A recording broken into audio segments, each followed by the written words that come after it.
अहम् अद्य वाल्मीकिविरचिता ध्यानश्लोकं वक्ष्यामि।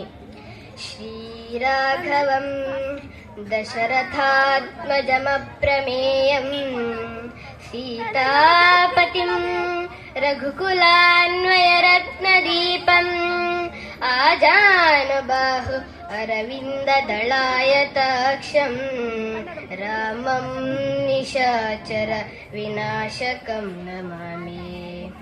वैदेहि सहितं सुरद्रुमतले हैमे महामण्डपे मध्ये पुष्पकमासने मणिमये वीरासने सुस्थितम्।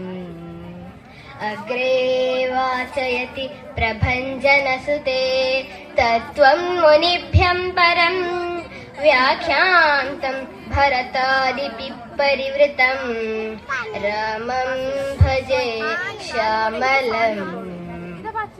रामाय रामभद्राय रामचन्द्राय वेदसे रघुनाथाय नाथाय सीतायाः पतये नमः।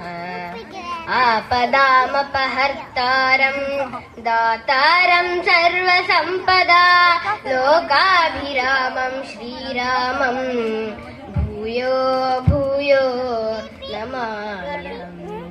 श्रीरामो रामभद्रश्च रामचन्द्रश्च शाश्वतः राजीवलोचन श्रीमान् राजेन्द्रो रघुपुङ्गवः।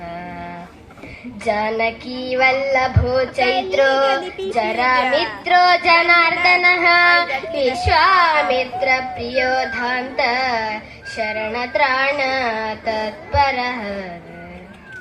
वाले प्रमथको वाग्मी सत्यवाक् सत्यविक्रमः सत्यवृतो वृतधरः सदा हनुमदाश्रितः। कौसलेयः करध्वंसी विराधवद पण्डितः विभीषण परित्रात हरको दण्ड खण्डनः।